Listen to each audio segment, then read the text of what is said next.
Hi, I'm Rob with Realty One Group Summit, and you're watching Ventura County Spotlight, where I shine the light on the community.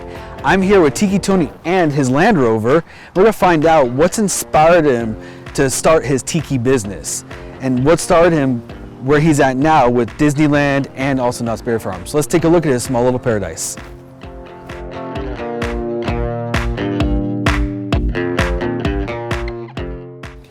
Hey Tony, how you doing? Good, how you doing? Pretty good. So thank you for inviting us to this tropical paradise where we're sweating in the jungle here in the beautiful streets of Camarillo. Tell me a little bit about the place. My wife and I have been here about 9 years. We wanted a tropical jungle and we started with a few plants. We got cuttings from a friend who lives in Camarillo, and it literally just grew and grew. It grew. If you guys could see what I'm seeing right now, you look like you're at Disneyland. How do you get the inspiration for all the TIki stuff? I mean, you're known as TIki Tony, so. It started, honestly, when I was like 15. I started buying old Hawaiian shirts just because I thought it was kind of funny. In 1995 or so, no one was wearing old Hawaiian shirts. And then I got totally like in love with all things Hawaiian and TIki. Started carving little like driftwood TIki necklaces. Cool. And then I moved on to bigger like chainsaw carved palm trees and driftwood. Wow. And then my dad was like, you should sell these. So like he set up a spot for me at the Ventura swap meet. And I was like, I think 18 or 19. And I sold every one I brought. And I made like, I don't know, $600 in a day. And at like 18, I was like, this is the most money I've ever had. It's a millionaire. I mean, come on. So I was totally hooked, like finding people who were interested in what I was doing. And then I could kind of make money on the side, like, right, while going to school and everything. So that was kind of it. Yeah, I got hooked. I like your shirt. Oh, thank you. I think you said you designed it, right? I did for an event, Hukilau in Florida. Yeah, they do it once a year, a big party. Yeah. Now, do you have a clothing line, or are you thinking about it? There's one in the works now, an Aloha shirt, kind of button-up thing, and we'll be selling it through my website. So. Guys, go to his website, buy it. It's awesome. TikiTony.com. There you go.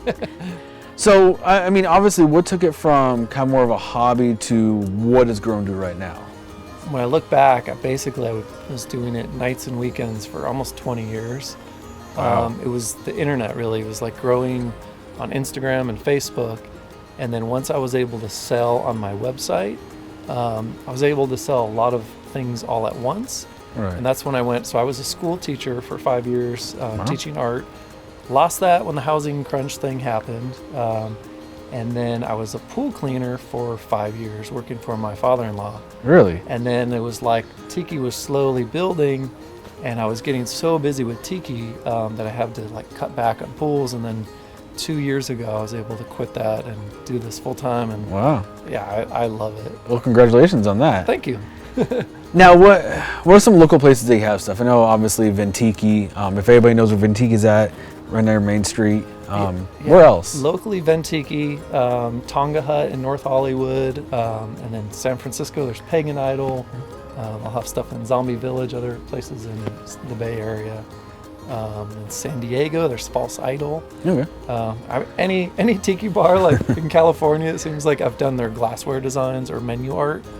So I've been kind of busy. It kind of sounds like it. Now, you also have something at Trader Sam's, right? Yeah, Trader Sam's at Disneyland. That was a huge honor. And I had a painting in an art show in Anaheim, and the lead Imagineer bought it, placed it in there. I had no idea. He messaged me before it opened. It was like, this is going to go in the new tiki bar at Disneyland. I was like, oh my God, I'm floored. And weirdly enough, too, the head Imagineer, Brian Clayla, he grew up in Camarillo. Really? It's like, yeah, we found that out later. He didn't know I lived in Camarillo. That's a small world. Yeah, super weird. Wow.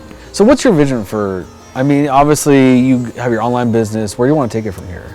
The thing I love designing characters, mugs, and things, and seeing where it can go. For the past 20 years, I've been carving basically everything, making all the mugs, and then within the last 3 to 4 years, having my stuff made. And it's so gratifying to see something you've created and to reach a lot more people. So that's my goal for sure. It's like just to have things made and to keep the original soul of the stuff that I would make. I usually just start from sketching. That's like my main thing I always do. Sketching, and then if it's for a bar or whatever, I usually send them a bunch of sample drawings and they pick one, and then I either start sculpting it, or now because I've kind of reached my limits at like what I can sculpt, so I have other people sculpt for me.